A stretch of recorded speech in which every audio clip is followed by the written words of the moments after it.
திருமறை நேரம் Bible Hour presented by the National Bible College.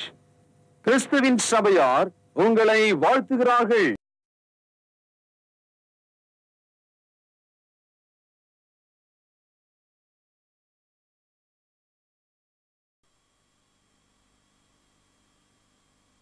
வாழ்த்துக்கள். திருமறை நேரம் நேயர்களே, இயேசு கிறிஸ்துவின் இனிய நாமத்திலே உங்கள் யாவரையும் அன்போடு வரவேற்கிறேன். பிரியமானவர்களே, இந்த நாளிலே நாம் கேட்டுக்கொண்டிருக்கிற இந்த திருமறைக்கு திரும்புவோம், பேக் டு த பைபிள் என்கிற நிகழ்ச்சி வழியாக இந்த வேத புத்தகத்தை, அதற்குள்ள இருக்கிற ஒவ்வொரு புத்தகங்களையும் 66 புத்தகங்களையும் தொடர்ந்து நம்ம படிச்சுக்கிட்டே வரணும். பெரிய பாக்கியம் இது இல்லையா? இன்னைக்கு அப்போஸ்தலர் நடவடிக்கைகள் புத்தகத்தினுடைய அறிமுகத்தை பார்க்க போறோம். இந்த அப்போஸ்தலர் நடவடிக்கைகள் புத்தகத்தை ரொம்ப சுருக்கமாகவும் சொல்லிட முடியாது. அதனால இன்றைக்கு இயேசு கிறிஸ்து உயிர்த்தெழுந்த பிறகு அவர் 40 நாள் தன்னை உயிரோடு இருக்கிறவராக தம்முடைய அப்போஸ்தலருக்கும் ஜனங்களுக்கும் உறுதி செய்தார், திருஷ்டாந்தப்படுத்தினார். பிறகு அவர் பரமேறினார். அதுக்கு பிறகு ஒரு 10 நாள், அந்த 10 நாளுக்கு அப்புறமா தான் சபையானது ஸ்தாபிக்கப்பட்டது. இப்போ இந்த 10 நாட்கள் இயேசு கிறிஸ்து உயிர்த்தெழுந்த பிறகு அந்த சீஷர்கள் அப்போஸ்தலர்கள் எப்படி தங்களை ஆயத்தம் பண்ணாங்க, எப்படி இருந்தாங்க, அவங்களுக்கு என்ன சொல்லப்பட்டது, எப்படி அவங்க காத்திருந்தாங்க. ஏன்னா இவங்க 10 நாளுக்கு அப்புறம் செய்ய போற வேலை இருக்கு, இந்த உலகத்தையே முற்றிலும் கழுவுற, இந்த உலகத்தையே தலைகீழா புரட்டுற ஒரு வேலை செய்ய போறாங்க. அப்போ இவர்கள் தங்களை ஆயத்தம் பண்ணின அந்த விஷயத்தை நாம் தெரிஞ்சுக்கணும் கண்டிப்பா. ஏன்னா நம்முடைய வாழ்க்கையில கூட ஒரு சரியான ஆயத்தம் என்பது ஒரு விஷயத்தை செய்து முடிக்கிறதுக்கு பயன்படும்னு சொல்லுவாங்க. அதனால இந்த ஒரு செய்தி நம்முடைய வாழ்க்கைக்கு, நாம் ஒரு விஷயத்தை ஆயத்தமா இருந்து ஒன்றை செய்வதற்கு, தேவனிடத்திலே காத்திருந்து ஒன்றை செய்வதற்கு நிச்சயமா நமக்கு கூட பயன்படும் நான் நினைக்கிறேன். செய்தி போலாங்களா? இந்த நாளில் நம்முடைய செய்தியாளர் தேசிய வேதாகம கல்லூரியினுடைய கல்வித்துறை தலைவர் டாக்டர் பீட்டர் சாலமன் ஐயா அவர்கள். வணக்கம் திருமறை நேர நேயர்களே, உங்கள் அனைவருக்கும் உற்சாகமான புதிய நாள் வாழ்த்துக்கள். திருமறைக்கு திரும்புவோம் என்ற இந்த தொடரில் 57வது பாடமாக இதை நாம் படிக்கிறோம். இன்றைக்கு அப்போஸ்தலர் நடபடிகளை நாம் படிக்க இருக்கிறோம். இது புதிய ஏற்பாட்டின் 5வது புத்தகம். கிறிஸ்துவை தெரிந்து கொள்ள 4 சுவிசேஷங்கள். கிறிஸ்தவனாக மாற 5வது புத்தகமாகிய அப்போஸ்தலர் நடபடிகள். கிறிஸ்தவனாக வாழ 22 புத்தகங்கள். ஆக மொத்தம் 27 புத்தகங்கள் இந்த புதிய ஏற்பாட்டில் இருக்கிறது. இந்த 5வது புத்தகம் ரொம்ப முக்கியமான ஒரு புத்தகம். காரணம், இந்த புத்தகத்தில் தான் கிறிஸ்துவனுடைய கட்டளைகளை அப்போஸ்தலர்கள் எப்படி நிறைவேற்றினாங்க, ஆரம்ப காலத்தில் கிறிஸ்தவர்கள் எவ்விதமாக உருவாக்கப்பட்டாங்க, அவங்களுடைய போதனை என்னவா இருந்தது, அவங்க தேவனுக்கு பிரியமாக எப்படி தொழுகை செய்தாங்க, அப்போஸ்தலருடைய காலத்தில் அவர்கள் எவ்விதமாக பாடுபட்டாங்க, எல்லா தகவலையும் நாம் இந்த புத்தகத்தில் படிக்க முடியும். இந்த அப்போஸ்தலர் நடபடியில் எழுதின இந்த புத்தகத்தினுடைய ஆசிரியர் லூக்கா. இவர் ஏற்கனவே லூக்கா சுவிசேஷத்தை நமக்கு தந்திருக்கிறார். இந்த புத்தகத்தை தியப்பேலுவே என்ற ஒரு மனிதனுக்கு, அதாவது தியாஃபிலஸ் என்ற ஒரு அருமையான மனிதனுக்கு இந்த கடிதமாக இதை எழுதுகிறார். ஏறக்குறைய 68வது வருஷத்தில் கிறிஸ்துவுக்கு பின் இந்த புத்தகம் எழுதப்பட்டிருக்க வேண்டும். இந்த அப்போஸ்தலர் நடபடிகளை படிக்கிறதா இருந்தால் அதுக்கு ஒரு விதி இருக்கிறது, ஒரு முறை, ஒரு ரூல் இருக்கிறது. அது என்னன்னு கேட்டிங்கன்னா, அப்போஸ்தலர் நடபடிகள் 1வது அதிகாரத்துக்கும் 2வது அதிகாரத்திலிருந்து 28வது அதிகாரத்துக்கும் ரொம்ப வேறுபாடு இருக்கு. 1வது அதிகாரத்தில் இயேசு கிறிஸ்து பரலோகத்துக்கு ஏறி செல்வதற்கு முன்னால அந்த அப்போஸ்தலர்களுக்கு என்ன செய்தார் சொன்னாரு என்ற தகவல்லாம் இங்க இருக்கு.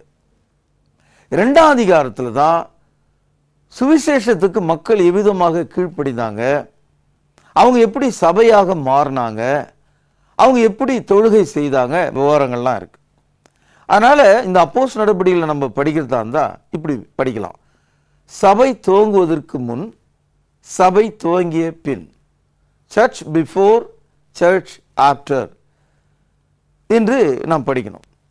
அதாவது அப்போஸ்தலர் நடபடிகள் 1வது அதிகாரம் மட்டும் ஒரு வித்தியாச பகுதி, 2வது அதிகாரத்திலிருந்து 28வது அதிகாரம் வரைக்கும் இன்னொரு பகுதியாக நீங்கள் படிக்க வேண்டும். இந்த முதல் அதிகாரத்தில் இயேசு கல்லறையிலிருந்து 3வது நாளில் உயிரோடு எழுந்தார் இல்லையா? எழுந்ததிலிருந்து அடுத்து வருகிற ஒரு 50 நாள் வரைக்கும் நடந்த சம்பவங்கள் என்ன? After Christ resurrection about 50 days என்ன நடந்தது என்ற தகவலை தான் இந்த முதலாவது அதிகாரத்தில் நம்ம படிக்கிறோம்.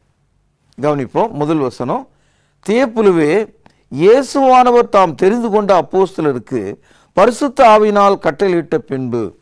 தெரிந்து கொண்ட அப்போஸ்தலர்கள் மத்தேயு 10ஆம் அதிகாரம் 2ஆம் வசனத்திலிருந்து 4வது வசனம் வரைக்கும் நம்ம படிக்கிறோம். அவங்க யாரு, அவங்க பேர் என்ன, அவங்க அப்பா பேர் என்ன, எந்த ஊரை சேர்ந்தவங்க, தெரிந்து கொண்ட அப்போஸ்தலர்கள். அடுத்தது 2ஆம் வசனம் பாருங்கள்.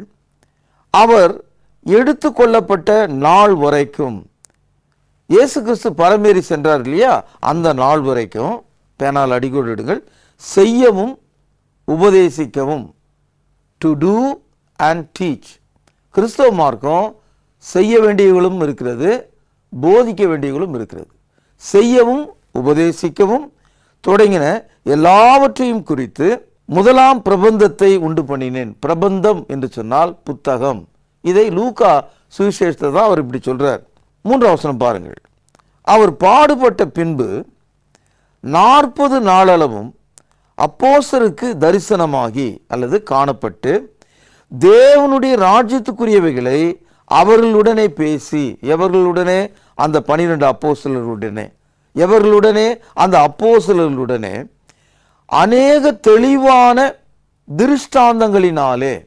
திருஷ்டாந்தம் அப்படின்னா நிரூபணம்.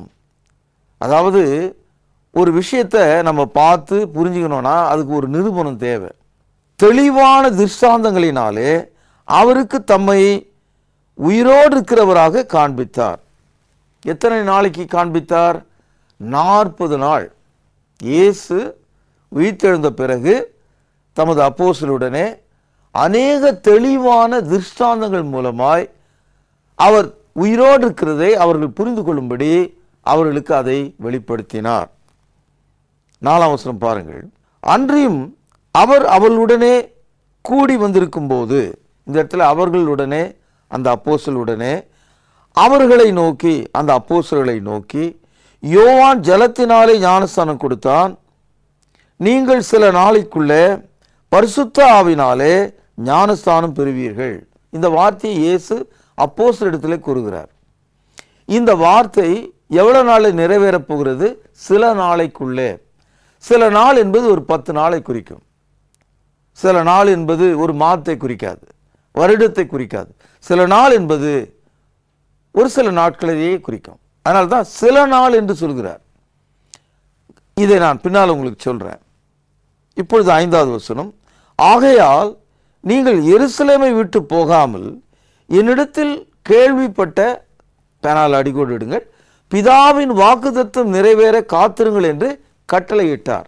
தமது அப்போஸ்தலர்களுக்கு இயேசு இது ஒரு கட்டளையாக கொடுத்தாராம். பிதாவினுடைய வாக்குத்தத்தம், the promise of the father. இந்த வாக்குத்தத்தம் எந்த ஊரில் நிறைவேறும்? எருசலேமில். அதனால எருசலேம் விட்டு நீங்க போகக்கூடாது. எருசலேமில் நீங்கள் பரிசுத்த ஆவியினுடைய ஞானஸ்தானத்தை சில நாளைக்குள்ளே பெறுவீர்கள். இயேசு இதை சொல்லும்போது அவர் உயிர்த்தெழுந்த 40வது நாளில் இதை சொல்றார். இது நடந்து ஏறக்குறைய ஒரு 9 நாள் முடியும் போது, 10வது நாள் நிறைவேறும் போது, அதாவது 40ம் 10ம் சேர்த்தீங்கன்னா 50 நாள்.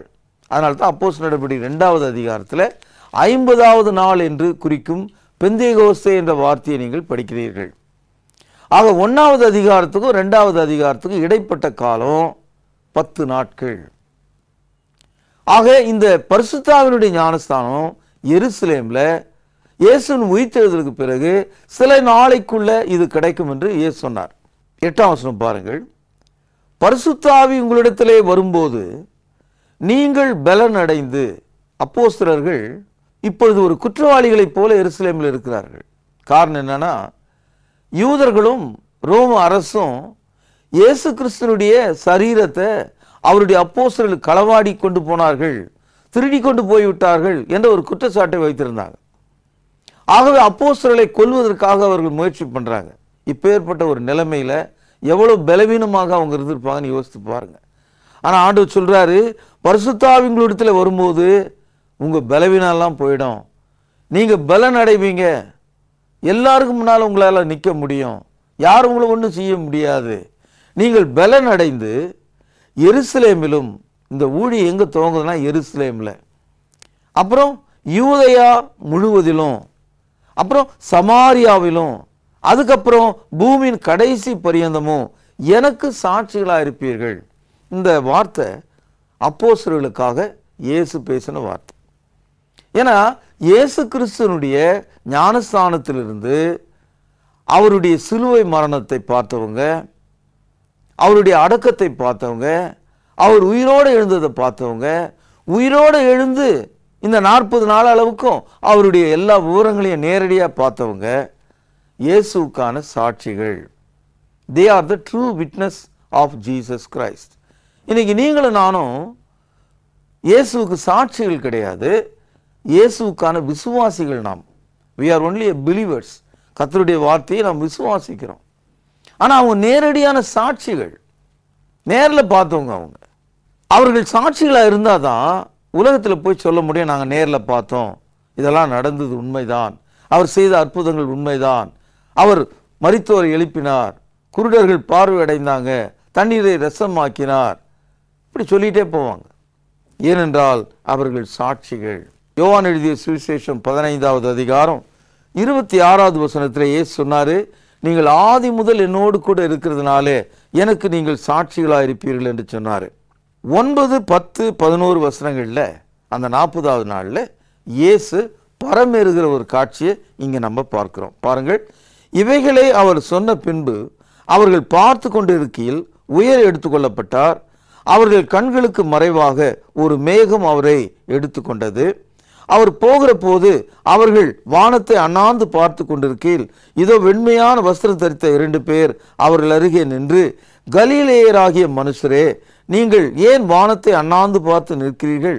உங்களிடத்திலிருந்து வானத்துக்கு எடுத்துக்கொள்ளப்பட்ட இந்த இயேசுவானவர் எப்படி உங்கள் கண்களுக்கு முன்பாக வானத்துக்கு எழுந்தருளி போனாரோ அப்படியே மறுபடியும் வருவார் என்றார்கள்.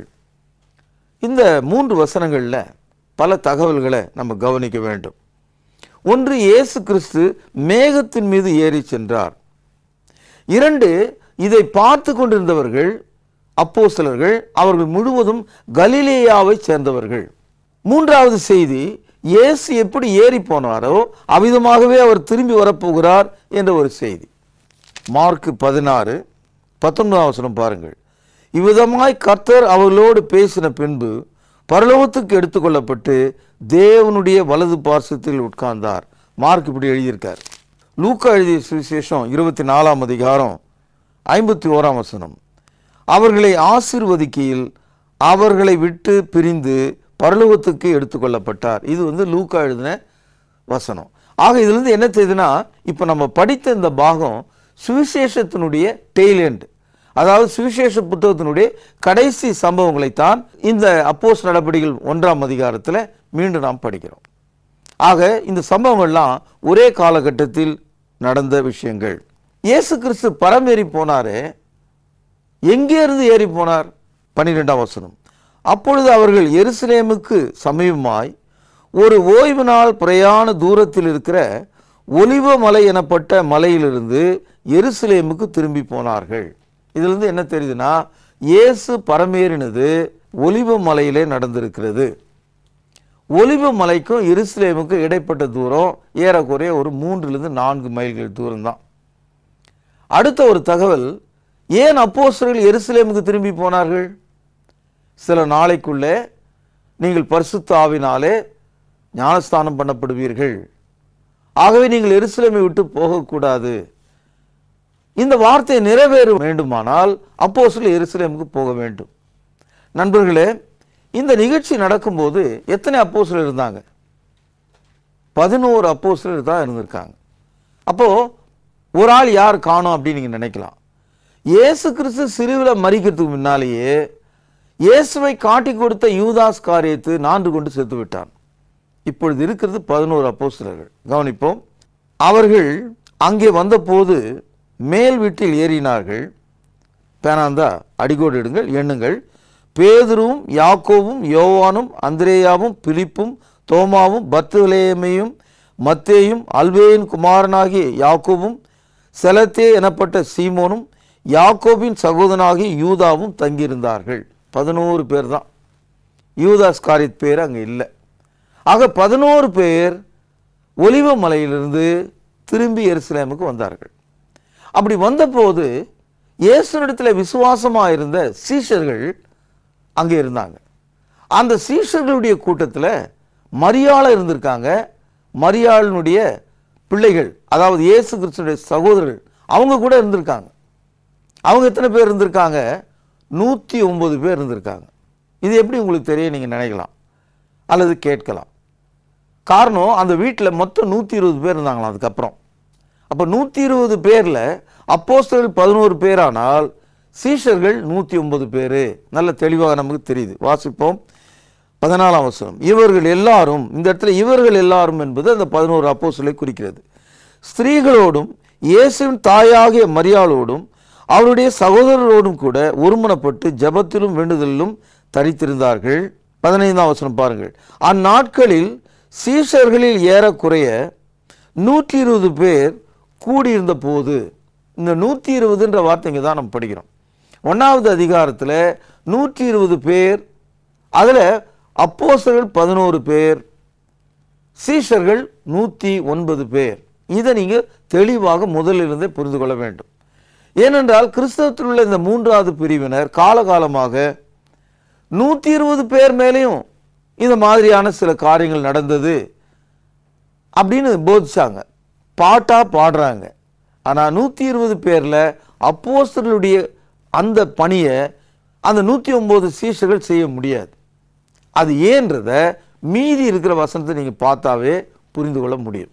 அதாவது 16வது வசனத்திலிருந்து 26வது வசனம் வரைக்கும் என்ன நடக்குதுன்றதை நீங்கள் சுருக்கமாக இங்கே பார்க்கணும். அதாவது பேதுரு என்ன சொல்றாரு? இயேசுவை காட்டி கொடுத்தான யூதாஸ் காரியத்து அவனுடைய இடத்தை வேறு ஒருவன் பெறக்கடவன் என்று பழைய ஏற்பாட்டில் ஒரு தீர்க்க தரிசனம் இருக்கிறது. அந்த இழந்த அந்த இடத்தை வேறு ஒருவன் அதை பெறுவதாயிருந்தால் இதோ இந்த கூட்டத்திலிருந்து ஒருவனை நாம் தேர்ந்தெடுக்கலாம் என்று சொல்கிறார். 16ஆம் வசனம். சகோதரரே, இயேசுவை பிடித்தவர்களுக்கு வழிகாட்டின யூதாஸை குறித்து பரிசுத்த ஆவி தாவீதின் வாக்கினாலே முன் சொன்ன வேத வாக்கியம் நிறைவேண்டியதாக இருக்கிறது.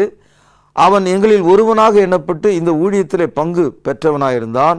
அநீதத்தின் கூலியினால் அவன் ஒரு நிலத்தை சம்பாதித்து தலைக்கீழாக விழுந்தான். அவன் வயிறு வெடித்தது, குடல்கள் எல்லாம் சரிந்து போயிற்று. இது எருசலேமில் குடிகள் யாவருக்கும் தெரிந்திருக்கிறது. அதனால இந்த நிலம் அவளுடைய பாஷையிலே இரத்த நிலம் என்று அர்த்தம் கொள்ளும் அக்கல்தாமா எனப்பட்டிருக்கிறது.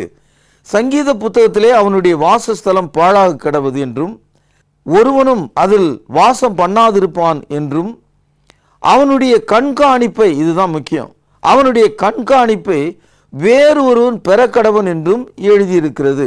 இந்த வசனம் சங்கீதம் 69:25 சங்கீதம் 109 8வது வசனத்திலும் நீங்கள் பார்க்கலாம். இப்போ அந்த 109 சீஷர்களிலிருந்து அந்த யூதாஸ் இழந்து விட்ட இடத்துக்கு வேற ஒரு ஆளை செலக்ட் பண்ணுறாங்க, தேர்ந்தெடுக்க விரும்புகிறாங்க. ஆனால் தேர்ந்தெடுப்பதற்கு ஒரு தகுதி வேணும் இல்லையா? ஒரு ஆள் போலீஸில் சேரணும்னா ஒரு தகுதி இருக்கும், ஒரு அரசு வேலைக்கு போகணுன்னா ஒரு தகுதி வைத்திருக்கிறாங்க. ஒரு அப்போஸ்தலனாக இருக்கணும்னா அதுக்கு ஒரு தகுதி வேணும் இல்லையா? இன்றைக்கி நம்ம பார்க்குறோம், ஊருக்கு ஊர் ஒரு அப்போஸ்தலன் இருக்கான், பைபிளே படிக்காத ஆள் தன்னை அப்போஸ்தலன் சொல்லிக்கிறான். இயேசு நேரில் பார்க்காத ஆள் தன்னை அப்போஸ்தலன் சொல்கிறான். எவ்வளோ அவமானமாக இருக்குதுன்னு நம்ம பார்க்குறோம். பிரியமானவர்களே, ஒரு ஆள் அப்போஸ்தலனாக இருக்கணும்னா அவனுக்கு என்ன தகுதின்னு பாருங்கள். 21ஆம் வசனம் உங்கள் கையில் பேனா இருந்தால் சுழியிடுங்கள். ஆதலால் யோவான் ஞானஸ்நானம் கொடுத்த நாள் முதற்கொண்டு கர்த்தராகிய இயேசுவானவர் நம்மிடத்திலிருந்து உயிரை எடுத்துக்கொள்ளப்பட்ட நாள் வரைக்கும், இந்த தகுதி தான் அவன் சொல்கிறான். அவர் நம்மிடத்திலே சஞ்சரித்திருந்த நாட்களில் எல்லாம் எங்களோடு கூட இருந்த மனுஷர்களில், அதாவது ஏற்கனவே அப்போஸ்தலர்கள் இப்படி சொல்கிறாங்க, எங்களோடு கூட இருந்த மனுஷர்களில் ஒருவன் அவர் உயிரோடு எழுந்ததை குறித்து எங்களுடனே கூட சாட்சியாக ஏற்படுத்த வேண்டும் என்றான். அப்போ ஒரு புதிய அப்போஸ்தலனை தேர்ந்தெடுக்கிறதா இருந்தா அந்த மனிதன் யோவான் ஞானஸ்நானம் கொடுத்த காலத்திலிருந்து இயேசு செய்த எல்லா அற்புதங்களை கண்டவனாகவும் அவருடைய மரண அடக்கம் உயிர்த்தெழுதலை பார்த்தவனாகவும் இருக்க வேண்டும்.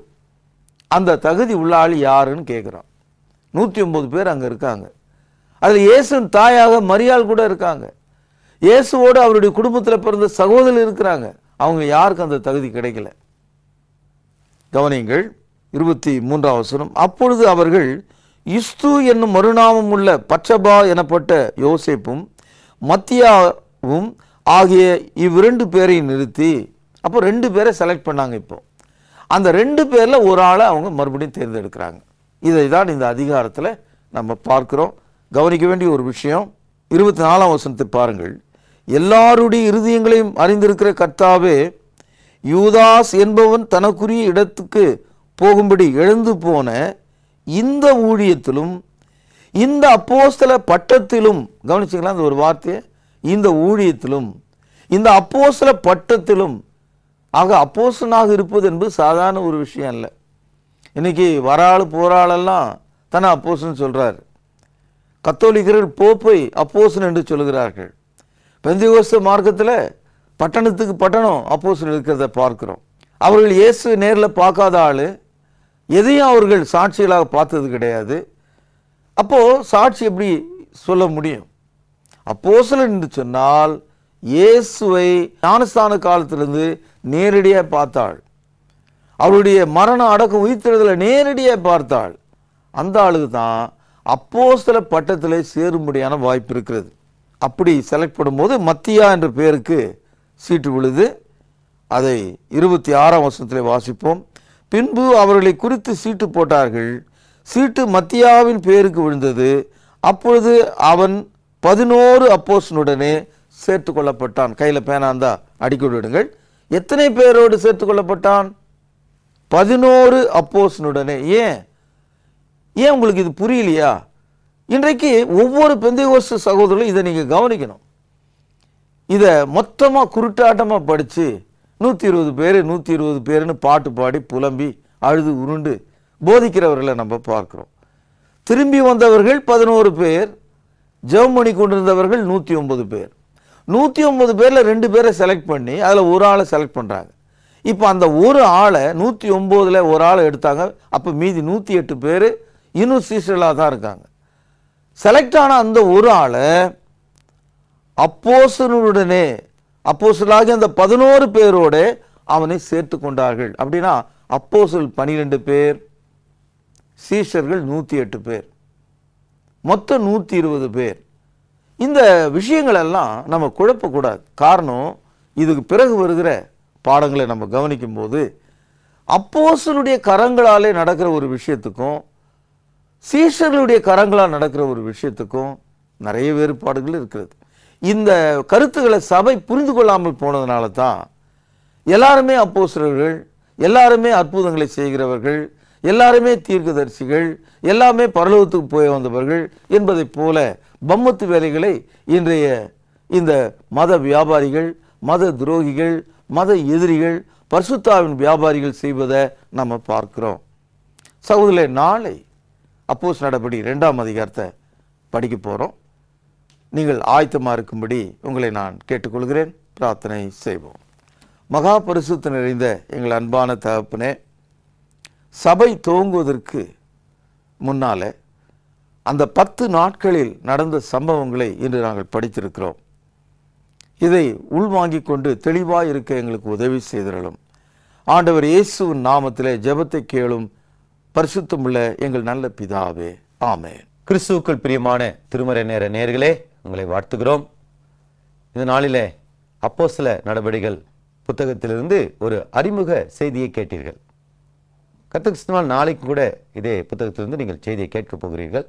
இந்த நாளிலே 1ஆம் அதிகாரத்தில் மிக விரிவான ஒரு காரியத்தை பற்றி படித்தீர்கள். இயேசு கிறிஸ்து பரமேறி போன பிறகு அடுத்து பெந்தகோஸ்தே நாள் வருகிற வரைக்கும் அப்போஸ்தலர்கள் எங்கே இருந்தார்கள், எப்படிப்பட்ட சூழ்நிலையில் இருந்தார்கள் என்பதை பற்றி நீங்கள் அறிந்து கொண்டீர்கள். இன்னும் நீங்கள் கேட்ட செய்தியிலிருந்து உங்களுக்கான பரிசு கேள்வி இதுதான். அப்போஸ்தலர்கள் எந்த ஊரில் பரிசுத்த ஆவியின் ஞானஸ்நானம் பெற்றார்கள்? கேள்வி மீண்டும் சொல்கிறேன். எழுதி கொள்ளுங்கள். பைபிளில் பதில் இருக்கிறது. நீங்கள் கேட்ட செய்தியில் அது சொல்லப்பட்டிருக்கிறது. வசன குறிப்போடு சரியான பதிலை எழுதுங்கள். அப்போஸ்தலர்கள் எந்த ஊரில் பரிசுத்த ஆவியின் ஞானஸ்நானம் பெற்றார்கள்? சரியான பதிலுக்கு நல்ல பரிசு நிச்சயம் உண்டு. காத்திருங்கள், பெற்றுக்கொள்ளுங்கள். பிரியமானவர்களே, சமீபத்தில் ஒளிபரப்பான பல செய்திகள் டிவிடி வடிவில் கிடைக்கிறது. ஒரு டிவிடியில் 10 செய்திகள் இருக்கும். அதற்குரிய தொகையை அனுப்பி பெற்றுக்கொள்ளும்படி கேட்டுக்கொள்கிறேன். இறையியல் இலக்கணம், வேர்வை சக்தி, கிறிஸ்துவின் சபை, தமிழிலும் ஆங்கிலத்திலும் கிடைக்கிறது. கிறிஸ்டியன் ஆந்த்ரோபாலஜி ஆங்கில புத்தகம், அது தவிர திருமறை நேரம், சிறுவர் நேரம், சகோதரி போன்ற பத்திரிகைகளும் எங்களிடத்தில் உண்டு. தேவைப்படுவோர் தொடர்ந்து வாங்கி படிக்கும்படி உங்களை அன்போடு கேட்டுக்கொள்கிறேன். உங்களுடைய ஜெப குறிப்புகளுக்காக நாங்கள் ஜெபித்து வருகிறோம். கர்த்தர் நிச்சயமாக பெரிய காரியங்களை செய்வார். தேவ கிருபையும் சமாதானமும் இந்த நாள் முழுவதும் உங்கள் அனைவரோடும் கூட இருப்பதாக. தொடர்பு கொள்ள வேண்டிய முகவரி: திருமறை நேரம், 58 சர்ச் தெரு, குமரன் நகர், சென்னை 6,82,000. தொலைபேசி எண் 044255008882. செல்போன் 9385500882.